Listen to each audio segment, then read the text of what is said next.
Oi, gente, tudo bem? Voltei com mais um vídeo pra vocês. Espero que esse saia mais rápido do que o outro. Já se passaram 6 meses. O vídeo que vocês viram eu nem tinha embarcado ainda, mas já se passaram 6 meses de quando eu cheguei. Quero explicar pra vocês nesse vídeo como que foi o meu processo de quando eu fiz a solicitação do meu visto até o momento do meu embarque, ou o primeiro dia que eu cheguei ali. Vamos ver quanto tempo que vai ficar esse vídeo aqui. O primeiro vídeo ele ficou muito longo, foi 1 hora, teve muita explicação naquele vídeo, coisas que, tipo, pra galera que não entende, não sabe como que é o processo, e dei uma introdução já para ficar bem explicadinho, mastigado. Esse daqui foi as coisas que aconteceram dentro de um mês, então vai ser um vídeo bem rápido e eu vou tentar ser mais direta para não fazer tanta enrolação. Gente, eu gravei esse vídeo que sai um pouco do contexto do vídeo que eu estava falando agora, apenas para passar uma informação. No vídeo anterior, eu tinha dito sobre o processo de au pair nos Estados Unidos, onde eu falo pra vocês que o processo de au pair nos Estados Unidos, como você tem que pagar a agência, ele seria um processo muito caro, em torno de 40, 60 mil, e muitas meninas vieram me mandar mensagem falando que eu estava passando uma informação errada e desatualizada. Eu confesso pra vocês que realmente eu não tive cuidado em passar essa informação. Eu deveria ter feito uma pesquisa antes de passar essa informação, porque depois que as meninas me falaram isso, eu fui procurar informação na internet e realmente o processo de au pair para os Estados Unidos ele não custa esse valor. Eu falei baseada nas informações que eu lembrava de memória muito remota, de muitos anos atrás, e a agência que a menina me passou, talvez eu acho que ela nem exista mais. Então, falando do processo de au pair nos Estados Unidos do vídeo anterior, era uma informação errada, completamente errada. Eu queria pedir desculpa pra vocês por isso, por ter colocado uma informação dessa. E caso você chegou aqui e você for ver o outro vídeo, eu só queria deixar esse adendo aqui antes de começar esse vídeo também, tá bom, gente? Brigadinha pelo feedback. Bom, pra quem não me conhece, eu sou a Frisa, eu sou au pair, fazendo intercâmbio de au pair aqui na França. E eu criei esse novo modelo aqui de vídeo no meu canal. Não era sobre isso que eu falava antes, né? No primeiro vídeo eu explico tudo certinho pra vocês, mas agora no meu canal eu vou falar pra vocês como que está sendo a minha experiência, tudo que eu tô passando por aqui, tanto pra minha família quanto pros meus amigos, e também para as meninas que querem vir fazer au pair na Europa, não sabem como que funciona o processo. Eu tô explicando tudo pra vocês. Tô explicando tudo pra vocês, como que é a minha experiência, o que vem acontecendo comigo, pra vocês terem mais ou menos uma noção.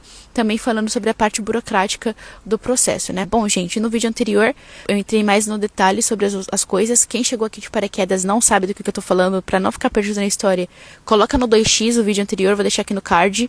E o intuito, gente, do vídeo, o intuito é mostrar pra vocês que mesmo eu, no meu caso, que contratei mentoria, tiveram algumas coisas que saíram fora do meu planejamento. Então, você tendo de perto uma pessoa que já passou pela experiência e com as dicas que eu vou dar pra vocês para fazer a mente de vocês abrir e vocês refletirem mais sobre isso, coisa boa, um ponto positivo.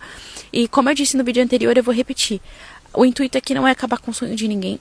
O que eu tô falando, a minha experiência, o que eu tô trazendo pra vocês foi a minha experiência, é o meu jeito de ver as coisas, é a minha forma de pensar, e com a intenção de fazer vocês virem pra cá com o pé mais no chão e não ficar acreditando em conversa na palavra dessas meninas que criam conteúdo para as redes sociais, porque muitas das meninas, umas fazem um sensacionalismo muito grande por cima da situação, porque querendo ou não, história ruim dá clique. Então muitas meninas fazem esse sensacionalismo para conseguir clique. Não, também são essas meninas que trabalham com redes sociais, que às vezes ela tem patrocínio de agência e elas vendem um programa de au pair como se fosse uma coisa perfeita, quando na verdade não é. É muito difícil, são muitos desafios, você tem que ter uma mentalidade muito forte, tem muitas coisas que você simplesmente não vai poder fazer igual a gente às vezes faz no Brasil, quando a gente tem um suporte, que é simplesmente largar tudo pra cima e pegar um dia pra chorar. E tem gente que nem no Brasil tem esse luxo, que dirá aqui que você não pode simplesmente parar tudo, pegar um avião e ir embora. As coisas não funcionam dessa forma. Só pra ressaltar que esse é o meu ponto de vista. Fazer vocês ficarem espertas, fazer vocês se programarem bem, escolherem bem a família, bem o projeto de vocês, porque serão 2 anos que vocês vão passar com uma família de pessoas que vocês não conhecem. E eu conheço muita gente que voltou para o Brasil porque não aguentou a pressão, ou porque realmente teve aquele choque de realidade que não alcançou as expectativas dela, né? Bom, gente, eu acho que eu falei pra vocês no vídeo anterior a data que meu visto foi aprovado. Eu vou deixar aqui na tela. Meu visto foi aprovado nesse dia. Eu já estava falando com a família num grupo. Quando a gente fechou o match, eu criei um grupo no WhatsApp entre eu, o pai, a mãe, host dad, a host mom, e a minha mentora. justamente pra gente começar a debater algumas situações burocráticas, né? A data que eu ia comprar minha passagem, se eles iam ou não me buscar, como que a gente ia fazer para organizar essas coisas. O que acontece? Quando eu comprei a mentoria, a minha mentora, ela tem um grupo no WhatsApp de todas as meninas que fazem parte dessa mentoria dela. Tinham meninas da minha cidade, tinham meninas de outra cidade, a gente troca muita informação, se encontramos pra sair, fazer as coisas juntas, viajar, etc. Enfim. E o que acontece? Elas conversavam muito em relação de como comprar passagem pra fora barata. E uma delas tinha um contato de uma menina que tinha tipo uma agência. A situação é que quando eu fechei o match com a família, eu já comecei a acompanhar bastante o preço das passagens. E tava muito caro, eu tava olhando passagem que tava em torno de 4 mil a 6 mil, dependendo da data que você fosse embarcar. E eu lembro que eu entrei em contato com essa menina, o nome dela é Bia. Se ela me permitir, eu coloco o contato dela aqui embaixo para vocês fazerem um orçamento com ela também. Eu falei com ela e ela conseguiu fazer para mim um valor de 3 mil parcelado no cartão em 3 vezes a passagem com as minhas 3 malas despachadas, 2 malas despachadas e uma mala de bordo. Então eu vim com 2 malas de 23 quilos, a mochila e mais uma mala de 10 quilos, que foi a mala de bordo, né, para cá para França. Então ficou bem barato, perto do que eu estava procurando. E aí a única coisa que eu tinha que fazer agora era entrar num acordo com a família para saber a data que seria o meu embarque. Levando em consideração que eu estava tirando a minha carteira de motorista e eu tinha só o meu exame para poder fazer. Enfim, eu sei que o meu exame, uma semana antes do meu embarque. Para recapitular, meu visto ele foi aprovado no dia 9 de novembro. E no dia 9 mesmo de novembro, eu comprei minha passagem. E aí que tá um problema. Eu fiquei entrando em contato com a família por mensagem, porque o preço da passagem estava alterando muito de valor. Para vocês terem ideia, quando eu falei com a menina que, uns dias antes quando eu fiz a entrevista com o consulado, a passagem estava por volta de 2.500. Coisas de tipo, uma semana depois ela já foi por 3 mil. E aí eu sei que, gente, eu fui lá no consulado, peguei o meu passaporte, tava com visto, mandei uma foto pra eles e mandei mensagem pra eles falando que eu já ia conversar com a agência pra comprar minha passagem. Eles estavam demorando muito pra me responder e acabou que eu já peguei e comprei a passagem. A questão é que, comprando a passagem com essa menina, ela só conseguia voos de Campinas, São Paulo, até o aeroporto de Orly, em Paris. Paris tem 2 aeroportos. Para eu ir para minha cidade, se eu fosse de Orly, eu teria só uma opção, que era pegar um ônibus, que ele sai de dentro do aeroporto, que me deixaria na estação rodoviária da minha cidade. Era uma opção um pouco complicada, porque ia ser mais ou menos 6, 7 horas de estrada dentro desse ônibus, mas eu ia pegar só o ônibus. A outra opção seria eu sair do aeroporto de Orly, eu ir para o outro aeroporto de Paris e lá eu pegar um trem que viria direto para minha cidade. Então, conversando com a menina da agência, o que a gente decidiu que seria a melhor opção seria eu pegar o ônibus de dentro do aeroporto e ir direto para minha cidade. Por quê? Eu cheguei, eu acho que era 5 horas da manhã. O meu voo estava programado para chegar às 5 horas da manhã. Até eu chegar, pegar minhas malas, sair de dentro do aeroporto, depois enfrentar toda a burocracia de ou pegar um ônibus ou pegar o metrô para ir até o outro aeroporto, ou gastar a mais com Uber para ir para outro aeroporto, para depois fazer toda aquela baldeação, para poder pegar um outro trem. E ele não tinha também, pelo que eu me lembro, eu tô falando, gente, já se passaram 6 meses, mas pelo que eu me lembro, não tinha um horário bom. Tipo assim, pra eu chegar com antecedência. Ou eu ia chegar muito em cima da hora, ou pegar o trem pra chegar, tipo, só no outro dia, 1, 2 horas da manhã, alguma coisa assim. Então, o que a gente combinou? Então, o que ela falou pra mim foi, olha, você vai chegar às 5 horas da manhã, você vai sair... Gente, eu não tenho certeza, mas se for outro horário, eu coloco aqui na tela. Vai dar tempo de você sair do aeroporto, pegar as suas malas e pegar o ônibus, porque ela encontrou um ônibus para mim que seria 2h50 da tarde e eu chegaria às 9 horas da noite na minha cidade. Já com o trem, eu teria que pegar o trem, eu acho que também 2 horas da tarde, 2h50, alguma coisa assim. Só que eu ia chegar às 5 horas na minha cidade. E aí eu sei que eu peguei um ônibus, gente, porque tava com 3 malas, mais a mochila, eu ia estar cansada, entendeu? Para fazer baldeação, o preço do trem também não era barato, e entre o trem e o ônibus estava mais em conta. Então eu optei, pensando nas minhas condições do momento, em pegar o ônibus. Só que a minha família não gostou dessa decisão. Eles não foram rudes comigo, não me trataram mal, só que eles me explicaram depois que eles iam ter um jantar no mesmo dia com uns amigos deles e que eles queriam que eu chegasse mais cedo, entendeu? Então, tipo assim, já teve todo aquele estresse que eu tava programada para ir pra França só em janeiro, fevereiro, devido ao meu orçamento, que foi o que eu expliquei para vocês no vídeo anterior, e também sobre a minha carteira de motorista. Então, ela ficou fazendo muita pressão psicológica para eu vir antes. Eu consegui me organizar e consegui ir 1 ou 2 meses antes do que eu estava programado. E ainda ela ficou, tipo, o tempo todo. Eu vou falar assim por alto, não vou falar exatamente de ordem cronológica, porque eu ainda tenho as mensagens, mas ia ser muito cansativo. Até eu preparar esse vídeo, esse roteiro ia demorar muito. Enfim. Eu sei que ela ficou, ai não, tenta pegar o trem é mais fácil, olha o preço do Uber, se você quiser a gente compra a passagem do trem pra você vai chegar mais cedo, vai ser melhor, a gente vai conseguir te receber e piriri pararó, mas tipo assim, gente, hoje, depois de toda a situação, eu vejo que o jantar que eles tiveram com os amigos deles era um jantar de escola, que eles fazem quase toda quarta, quinta-feira, não era algo assim que eles não poderiam ficar sem participar. Então, hoje eu vejo quanto que eles foram sacanas comigo também nesse aspecto, porque eles poderiam ter anulado. Enfim, eu sei que teve toda essa pressão psicológica até um dia antes de eu embarcar, ela ainda ficou insistindo, falando pra eu pegar o trem, pra eu tentar ir de trem, pra eu chegar mais cedo em casa. Beleza. Eu sei que eu falei pra ela que não ia dar, porque eu tava com 3 malas, ia ser muito difícil fazer o transporte, eu ia estar cansada, o trem tava mais caro, ia ter que gastar com Uber se fosse pra ir com um pouco mais de conforto, eu ia chegar em cima da hora, ainda ia poder correr o risco de eu perder o trem, aí eu não ia nem ter como ir de ônibus nem de trem pra lá. Então, a opção melhor pra mim, mais confortável, seria eu ir de ônibus e eles iam ter que se virar pra poder me buscar na rodoviária. Levando em consideração também que eu via muitas meninas, a família ia buscar a menina na rodoviária. Porque assim, tem um avião que ele sairia de São Paulo e que ele iria até a minha cidade? Teria. A minha cidade ela tem aeroporto. Só que primeiro eu não ia conseguir pegar de Campinas, eu ia ter que pegar de Guarulhos. Se eu pegasse de Guarulhos, não ia sair pelo preço que saiu a minha passagem. E é uma passagem que é muito mais cara. Então, tipo, levando em consideração a parte econômica e que eu estava indo antes da data prevista que eu tinha para ir, eu optei em ir para Campinas, pegar o avião, descer em Paris e pegar esse ônibus e vir para minha cidade e aí eles me buscariam na rodoviária da minha cidade. Mas muitas meninas, as famílias, elas saem da onde que tem menina que faz au pair em fazenda, Dorf, que chama, né? Que é bem longe. Então tem famílias que pegam 4, 5 horas de estrada só para buscar a au pair no aeroporto. E, tipo, eles nem se ofereceram a fazer isso comigo, mas eu nem levei isso em consideração. Eu sei que dessa situação da passagem, teve esses contratempos que ela ficou ainda falando várias vezes pra mim, se eu não queria pegar o ônibus, eu fiquei estudando as possibilidades, mas a gente não ficou tocando mais nesse assunto. Eu sei que quando foi uns dias depois, se eu não me engano no dia 22, eu mandei mensagem pra ela pra gente discutir alguns outros pontos antes do meu embarque. Quais pontos seriam esses?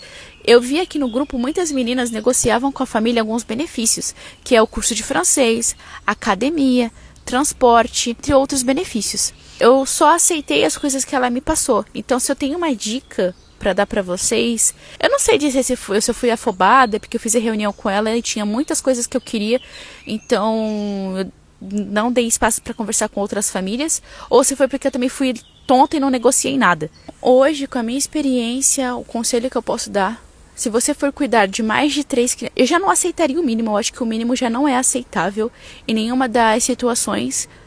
Vocês vão chegar aqui e vocês vão ver que as coisas elas não são baratas da forma que a gente imagina.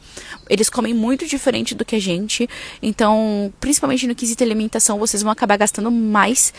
Mesmo a família te proporcionando isso, falando, você pode comer o que tem dentro da casa, vai ter coisa que você vai ter vontade de comer e você vai ter que tirar dinheiro do seu bolso para você poder comer, que nem carne. Tem muita família que não come carne, entendeu? E eles não são vegetarianos, eles realmente não comem carne todos os dias. Então, se você faz as 3 refeições e as 3 refeições têm proteína, café da manhã, almoço e janta, que é o mínimo, se você vai comer com a família, provavelmente não vai ter carne. E vai estar naquele momento que você vai estar agoniada, você quer dar logo o seu match, você quer preparar logo as suas coisas para sair do Brasil e etc e tal, mas não entre no desespero, tenha paciência. No meu caso, também tinha o limite da idade, eu fiz o processo com 27 anos, 27, 28? 28.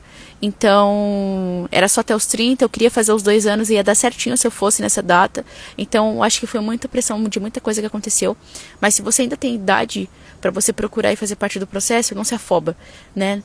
faz as coisas com calma, analisa bem, tem os seus critérios bem estruturados na sua cabeça das coisas que você quer pra você não abrir mão deles. Eu expliquei pra vocês o que eu queria no vídeo anterior, que era um quarto só meu, ter privacidade, encontrar uma família que eu me desse bem ali, aberta pra conversar e tudo mais. Ela se apareceu muito simpática comigo pelo vídeo. E o respeito, né? Uma família que me respeitasse minha cultura. E é por isso que já se passaram 7 meses, eu ainda estou com essa família. Eu não troquei de família, porque esses são os 3 pilares que eu considero para você dar um rematch, para você trocar de família, e eu tenho muito isso com eles. Então é por esse motivo que eu não troquei. E vocês vão ver que o programa de au pair, nem tudo é flor, mas também não é um inferno. Tem meninas que passam realmente pelo caos, pelo inferno, que é um outro quadro que eu quero trazer pro canal depois, onde eu vou trazer para vocês mensagens, relatos das meninas do grupo, da mentoria, das coisas que elas passam no processo. E aí às vezes você vai olhar para essa situação e você vai pensar, nossa, eu acho que eu tô reclamando de barriga cheia. É muito difícil você tomar essa decisão, porque você vai trocar o certo pelo duvidoso. Você vai sair de uma família onde tem coisas boas e tem coisas ruins, e você pode acabar indo parar numa família que tudo é ruim. Então muito difícil. É o que eu tento explicar para as minhas amigas quando elas ficavam falando assim: ai, troca de família, sua família é muito esquisita, troca de família, eles são muito folgados.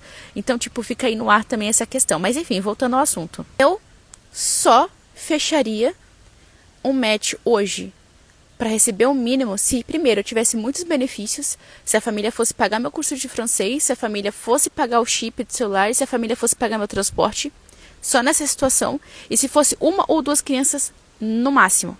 Fora isso, eu acho que não vale a pena, não convém vocês aceitarem o mínimo. Tem muitas famílias que pagam muito mais do que isso e a au pair trabalha muito menos.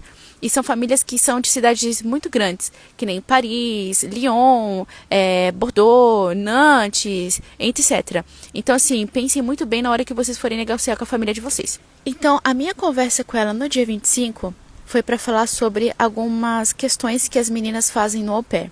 A primeira questão que eu conversei com ela foi em relação a extra. O que acontece? Muitas meninas, elas fazem babysitting, ou senão elas fazem faxina para a família que elas trabalham, para elas conseguirem uma renda extra. Depois, nos outros vídeos, vocês vão ver mais ou menos quanto que custa as possibilidades de você sair do programa de au pair para trocar o visto para o visto de estudante. Atualmente, a única forma que uma au pair tem de ficar no país de forma legal é trocando o visto de au pair pelo visto de estudante. E é uma troca de visto que sai muito cara. Você tem que pagar todos os papéis, acabou o visto de au pair, você tem que sair da casa da família, você tem que alugar um quarto, ou um apartamento, ou um estúdio para você. Às vezes você tem que comprar um curso de francês que não custa barato, em torno de 1.500 a 3.000, ou senão você vai ter que pagar a faculdade. Enfim, o dinheiro ele é muito importante, o custo de vida aqui ele não é barato. E aí muitas meninas negociam isso com a família. E foi justamente isso que eu tentei negociar com ela, né? No dia 29, então eu mandei mensagem para ela falando: oi, tudo bem? Então, eu queria conversar com você sobre algumas questões e tal. A primeira coisa que eu queria conversar com você era em relação ao babysitting. Quanto que você pagava de babysitting para sua antiga au pair? Babysitting é hora complementar. Babysitting é uma coisa, hora complementar é outra. Então, eu vou tentar explicar para vocês brevemente. Babysitting é quando a família, vamos supor, sábado é o seu dia de folga, você combinou com a família. Só que a família quer sair de noite. E eles perguntam se você não pode fazer esse babysitting, que é você cuidar das crianças no seu dia de folga, durante esse período que eles não estarão na casa. E eles vão te pagar por fora, eles vão te dar um valor a mais para você cuidar das crianças nesse período.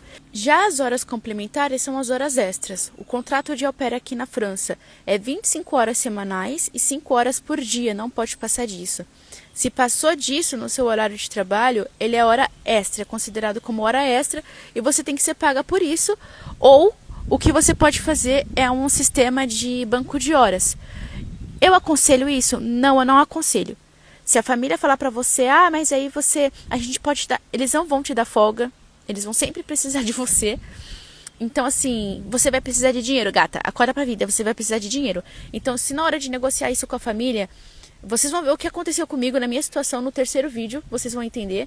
Mas esse daqui é só pra explicar como que eu acordei com eles. Mas não aceito. Já fica aqui a dica, não aceita. Aceita o dinheiro. Enfim, eu sei que eu entrei em contato com ela pra falar isso. Ela falou assim: a nossa antiga au pair, ela não fazia babysitting. Que a antiga au pair dela não fazia babysitting, não fazia horas extras, porque eles sempre davam pra ela dias off.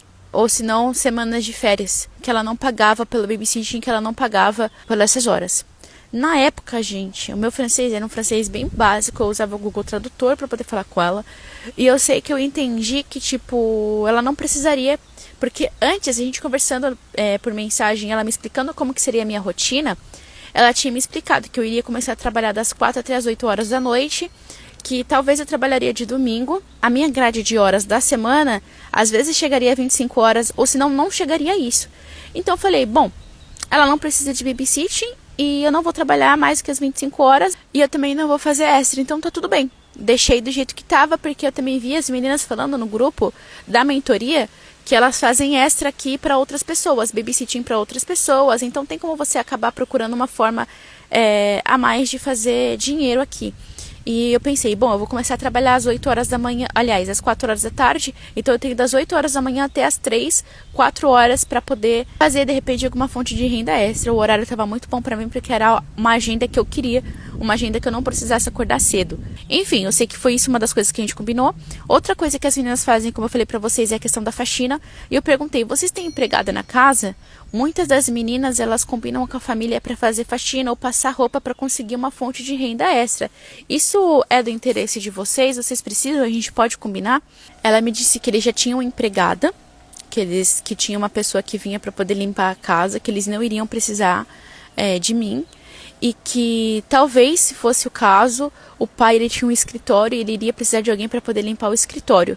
Mas que a gente poderia conversar mais para frente também em relação a isso, mas em curto prazo eles não iriam precisar de ninguém para poder fazer essa questão de faxina e tudo mais, eles não iriam precisar.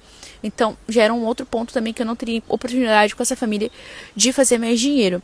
E por que eu frisei tanto nessa questão do dinheiro, gente? Como eu falei no vídeo anterior, a minha vinda para a França, ela foi com o intuito de morar aqui. O processo do au pair é que eu juntei o útil ao agradável. É um intercâmbio rápido de você conseguir o visto. Eu ia estar numa casa onde eu ia ter tempo de aprender a língua, de conhecer a cidade, e eu teria essa oportunidade de 2 anos para ver se eu ia me acostumar com a cultura, com a comida, com a língua, para depois ir viver o que realmente vim viver. Então, assim, gente, levando tudo isso em consideração, na mentoria eu vi que tiveram muitas meninas que elas tiveram que voltar para o Brasil por 2 questões. A primeira foi a questão financeira.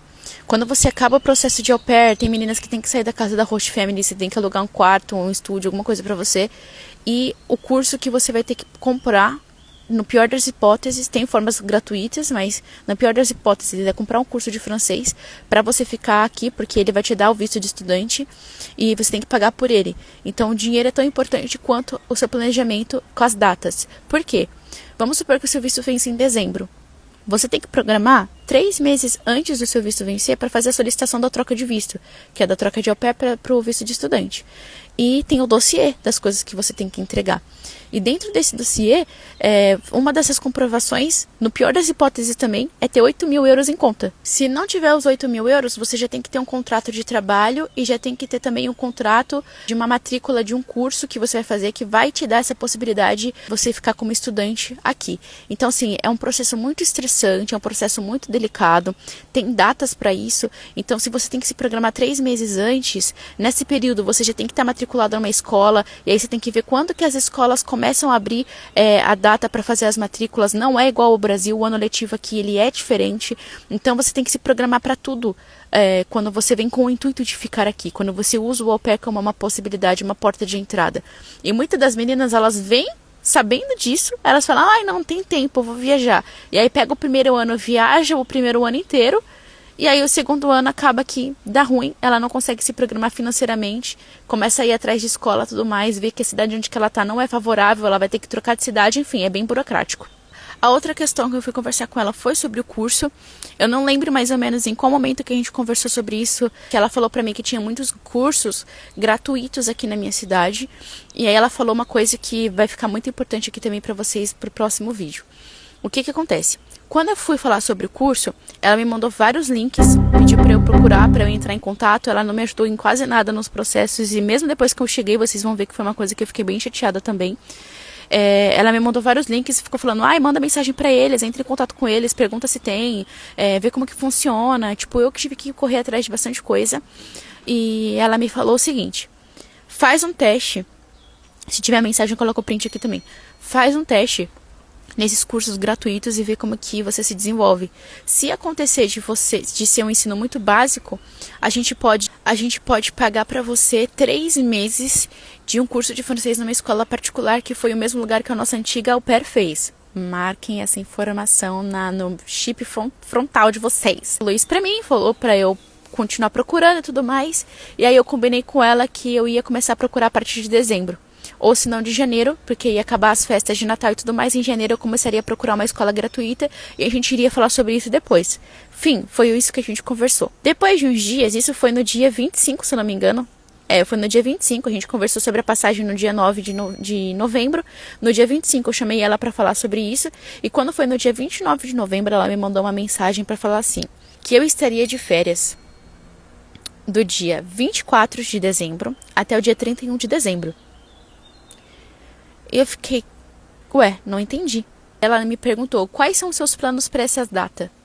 E eu fiquei sem entender, porque eu falei assim, foi o que eu falei para ela, os meus planos era passar o Natal com vocês. E ela falou assim, é porque a gente vai viajar, a gente vai para casa dos avós das crianças, e lá a casa é muito pequena, não vai ter espaço para você. Eu acho que a gente não vai conseguir arrumar um quarto para você lá e tal, enfim. Gente, foi uma coisa que eu fiquei muito chateada. Por quê? Eu queria ir em janeiro ou fevereiro, justamente porque meu aniversário é em janeiro, eu queria passar com a minha família. Natal, Ano Novo, eu queria passar com a minha família. Então eu fiz um maior revoroço, pedi demissão do meu trabalho antes, saí de dentro do meu planejamento financeiro para ir antes para a família, porque ela queria muito que eu fosse, ela queria muito fechar o match comigo e ela precisava de uma pessoa para antes. E enfim, eu sei que eu gostei muito do perfil, das coisas que eles ofereciam, da cidade, de como que ia ser a minha agenda. E eu também não queria perder a família. Aquela ansiedade também, não vou ser hipócrita, que é aquela ansiedade de você já ter dado match, você ter encontrado uma família que era dentro das suas expectativas, e você já se programar para você já sair do Brasil. Juntando tudo isso, é um misto de emoções, eu acabei indo contra o que eu tinha planejado comigo mesma. Então eu fiquei muito chateada com essa situação, porque deu para ver que eles foram muito egoístas. Intercâmbio de au pair é um intercâmbio de uma troca cultural. É você ir para um país, ficar com uma família nativa da língua e aprender sobre a cultura, e eles aprenderem sobre a sua cultura. E a primeira coisa que eu ia aprender sobre a cultura francesa ia ser sobre o Natal e o Ano Novo com essa família. E eles simplesmente não estariam na casa. Eles iriam viajar. Eles sabiam que eu estaria lá naquela data. A gente fechou o match, se não me engano, foi em outubro, no começo de novembro. Foi em outubro que a gente fechou o match. Então ela já sabia que eu estaria lá e mesmo assim ela não teve a empatia de pensar nessa questão, de tipo assim, ela vai vir pra cá, vai ser legal, ela vai conhecer a cultura com a gente, ela vai viajar com a gente, vai conhecer um pouco de como que é o passar o Natal, o Ano Novo aqui. E eu fiquei muito chateada, e aí ela me explicou, deu essa justificativa, e eu fiquei, e agora, o que eu vou fazer? Porque o que acontece? Uma coisa que eu pensei bastante, eu já tinha pedido o meu visto. O meu visto, ele já estava falando que eu ia com a data dele de vencimento no mês de novembro. Então, se eu pegasse, não fechasse com eles o match, falasse que eu não ia querer mais e procurasse outra família, o tempo do meu visto ele ia estar correndo, entendeu? Eu ia estar perdendo ali um tempo de visto. Então eu pensei e falei, tá bom, não tem problema. Aí eu falei pra ela, olha, eu não programei nada dentro desse período, até porque dentro da minha organização eu nem ia nessa data. Eu estou indo com o dinheiro um pouco mais limitado, eu não vou poder viajar. Então eu não programei nada pra essa data. E tipo assim, ela tava me falando isso no dia 29 de novembro. Eu ia embarcar no dia 6 de dezembro. Tipo, é inocência total. É uma pessoa, tipo assim, que você para pra pensar, fica, mano, a pessoa realmente não pensa no outro, é só nela mesma. Eu fiquei muito chateada, muito chateada. Toda vez que eu lembro disso eu fico furiosa. Enfim, eu sei que eu falei pra ela que eu não tinha programado nada e falei, eu vou poder pelo menos ficar na casa? Porque eu não vou poder sair, não vou poder procurar um outro lugar pra poder ficar. Não tinha amigos lá, não tinha ninguém pra poder recorrer. O máximo que eu tinha era conhecidos que ficavam em Portugal. E aí ainda tinha o gasto pra ir até Portugal. Eu nem sabia se essas pessoas iam poder me receber. E ela falou assim, não, você pode ficar na casa, não tem problema, etc e tal, eu posso ver se tem uma possibilidade de você ir com a gente, mas enfim, falou isso por cima, não tocou mais no assunto depois e foi o que aconteceu. Como a gente estava falando sobre essa questão das férias, já entrando nesse ponto aí das férias, ela me falou que eu teria 4 semanas de férias remuneradas e que eles estavam pensando, alguma coisa assim, vou colocar o print aqui também, em me dar essas férias em agosto ou julho. Esse é um ponto muito importante, que eu já falo pra vocês de antemão, pra vocês conversarem e negociarem com a família de vocês. Por quê? Eu não tinha pretensão de viajar no meu primeiro ano de au pair. Então não tinha problema se eles escolhessem a data das minhas férias. Só que depois eu tive um problema em relação a isso, é algo que eu vou conversar com vocês, eu acho que também no segundo vídeo, que é eu vou dar uma breve explicação daqui a pouco, mais pra frente, do porquê. Quando vocês fecharem o match com a família de vocês, perguntem quanto tempo de férias que eles vão te dar. Eu sei que dentro da lei não fala nada. No contrato de au pair e dentro do site onde tem as regras para o programa de au pair, não fala nada sobre férias da au pair. O que eu sei é que ela me falou que eu teria 4 semanas de férias remuneradas, e agora, eu acho que foi mês passado, ou no começo desse mês, uma menina que teve um problema com a família dela também relacionado a férias, que ela ligou aqui como se fosse na defensoria pública, um negócio assim do trabalho, e falaram para ela por telefone que nós temos direito a 5 semanas de férias remuneradas, que encaixa exatamente com o tempo de férias que as crianças têm aqui. Então, assim, qual que é a realidade? Eu não sei, porque no contrato não tem falando isso. Conversem antes com a família de vocês. Eu vou ter férias remuneradas? Quantas férias remuneradas eu vou ter? Eu vou poder escolher a data das minhas férias? Conversem isso antes, para vocês não terem problema depois. Eu não queria viajar, mas eu tive que fazer uma viagem, que é justamente o que eu quero falar com vocês agora. O meu exame na autoescola ficou nessa data que eu coloquei aqui, que foi 2 semanas antes do meu embarque. E o que acontece? A linda, bonita gata aqui, a princesa, não contou com a possibilidade de eu não passar na prova do Detran, no exame prático do Detran. E o que aconteceu? Já adiantando um pouco a história aqui, né? O que aconteceu foi justamente isso, gente. Eu fiz a prova, eu fui reprovada, porque nas minhas aulas, infelizmente, eu aprendi a dirigir, mas eu não fui preparada para o exame do Detran, então eu fiz algumas coisas erradas ali e tudo mais, e aí acabou que aconteceu isso. Eu fui reprovada, tentei marcar para a semana seguinte, porque ainda dava tempo, mas a minha autoescola falou que não tinha essa possibilidade, porque o Detran mudou, e eu só conseguiria remarcar depois de 15 dias, e a minha passagem para a França já estava comprada, não tinha chances disso acontecer. Mais para frente, eu entrei em contato com a autoescola e eles me falaram que eu teria só até agosto de 2024 para poder fazer novamente o exame e tentar pegar minha carta. Então, também pensando nisso, eu sei que na época eu dei uma olhada, parece que a carta aqui na França, ela não tenho certeza, mas ela custa de 2 a 3 mil euros, e até onde eu sei também, a carta da França eu não posso usar no Brasil. Já do Brasil, eu posso pegar a PID ou a tradução juramentada e utilizar a minha aqui na França. Então, o que eu pensei? Bom, entre tirar a carta daqui, que eu só vou poder usar aqui, e pegar esses 3 mil euros, converter para real, eu preferi ir voltar para o Brasil. Então, por esse motivo que eu tive que entrar numa guerra. Minha família falou que é tudo guerra. Para eu conseguir as coisas com ele, é tudo guerra. Então, eu tive que entrar numa guerra com eles, que é o que eu vou explicar depois no próximo vídeo, para conseguir pegar 1 ou 2 semanas de férias antecipada da data que eles queriam me dar, para conseguir ir no Brasil antes de agosto, para poder fazer o exame do Detran e pegar minha carta, para eu não perder o dinheiro que eu investi na minha carta. Enfim, resolver esse BO aí. Sei que os dias foram se passando. Isso aconteceu no dia 29, quando foi mais ou menos uns 4 dias depois, ela entrou em contato comigo e me falou uma outra coisa que eu fiquei bem assim, povo sem noção, que foi que ela me pediu para eu trabalhar no mesmo dia que eu chegasse. Ela falou assim, como nós vamos ter o jantar com os nossos amigos, será que você não poderia cuidar? Eu vou ver se eu... Não foi exatamente com essas palavras, eu vou colocar o print aqui, mas ela queria que eu cuidasse das crianças, que eu fizesse um babysitting naquele dia com as crianças. E eu fiquei, cara... Eu falei, olha, não, né, vou chegar naquele dia, as crianças, elas nunca vão ter me visto, são 4 crianças, e tipo assim, eu não queria cuidar de 4 crianças, gente. Eu só aceitei porque no vídeo anterior ela me falou que eu nunca ficaria sozinha com as 4 crianças, então como que ela me pede, no dia que eu chego, numa casa que eu não conheço, um país que eu não conheço, não falo nem a língua direito, as crianças nunca me viram, e ela me pede para eu trabalhar no mesmo dia que eu cheguei. Tipo assim, você cansado da viagem, horas, eu acho que foi 10, 11 horas de voo, tipo... Mano, incabível. Sei que, gente, isso já foi começando a me dar umas red flags, né? Umas bandeirinhas vermelhas com eles. Eu comecei a ficar olhando e falando assim, não é possível que as pessoas pensem dessa forma, não é possível que eles não estejam se colocando no meu lugar com a bagagem, eu acabei de chegar, eu vou estar cansada. Não é possível que eles realmente não estejam se colocando no meu lugar. Sabe, eu acho que eles realmente não conhecem o programa de au pair. Eu já tinha falado pra ela que ia ser minha primeira viagem internacional, que eu nunca tinha ido pra fora, que eu não conhecia a cultura deles. É tipo assim, a gente conhece de ouvir falar, mas viver a cultura, o programa, ele serve justamente pra isso. Então ela me falar uma coisa dessa, é tipo assim, a pessoa realmente não se colocar no seu lugar. Então eu comecei a ficar muito receosa com isso, eu comecei a ficar muito agoniada, sabe? Mas enfim, foi o que eu expliquei pra vocês antes, também não dava pra poder voltar atrás na minha cabeça.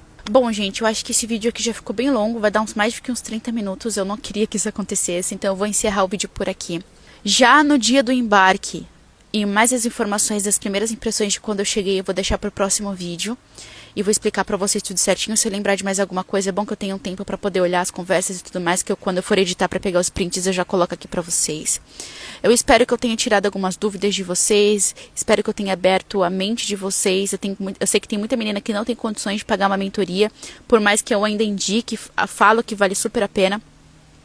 Não tem condições de pagar mentoria e faz o processo todo sozinha, então todo tipo de informação que ela puder encontrar, eu sei que é valiosa, então aqui eu estou compartilhando as minhas informações com vocês. Se vocês tiverem alguma dúvida, algo que vocês queiram saber, vocês coloquem aqui nos comentários, eu vou responder dentro do que eu tiver conhecimento, ou eu posso correr atrás da informação aqui também para passar para vocês. Foram essas coisas que aconteceram, basicamente foi isso que eu conversei com eles. Teve outra coisa que eu lembrei aqui agora, que foi quando a gente estava conversando, né, entre o dia 25 e o dia 29, que a gente ficou resolvendo essas coisas. Eu perguntei um pouco sobre a personalidade das crianças, porque eu queria levar presente para as crianças. Isso é completamente normal, toda au pair faz isso. E eu queria levar para os pais, para as crianças e para os avós, porque depois que a gente fez o match, eles fizeram uma viagem para casa dos avós, eles me ligaram, eu conheci os avós por videochamada, tanto os avós paternos quanto os maternos, e foram super simpáticos comigo e eu queria levar um presente para eles, e a resposta foi que, não se preocupe com isso, as crianças já têm brinquedo demais, não precisa trazer nada. E aquilo eu fiquei tipo assim, nossa, fiquei muito chateada, mas eu levei mesmo assim, porque eu ia levar pras crianças, não era pra gata. Mas foi isso, gente. Foi as coisas que a gente conversou, foi o que aconteceu depois que saiu o meu visto, essa questão aí do Natal, eu fiquei muito chateada. Eu fico até hoje quando eu lembro disso, porque foi uma falta de sensibilidade, uma falta de empatia muito grande. Mas eu espero que eu tenha ajudado vocês. Eu falo muito, então se deixar eu fico aqui horas falando. Mas espero que tenha tirado dúvida de vocês. Qualquer coisa vocês colocam aqui nos comentários. Muita coisa ainda vai acontecer. Pra vocês terem noção, hoje é dia 8 de julho. Eu tive uma conversa com eles ontem em relação ao meu processo de au pair, porque em agosto eu vou entrar com o processo da renovação do meu visto. Então tinha algumas coisas que eu queria mudar e eu precisava conversar com eles antes. Então a gente fez uma lista e a gente passou ponto por ponto. E vocês vão entender depois o porquê. Eu vou fazer um outro vídeo futuro também para falar sobre essa reunião. E é isso, gente. Obrigado para quem assistiu até aqui. Deixem aqui o like e o comentário de vocês. Seguem para vocês não perderem os outros vídeos. E um beijo. Até o próximo vídeo.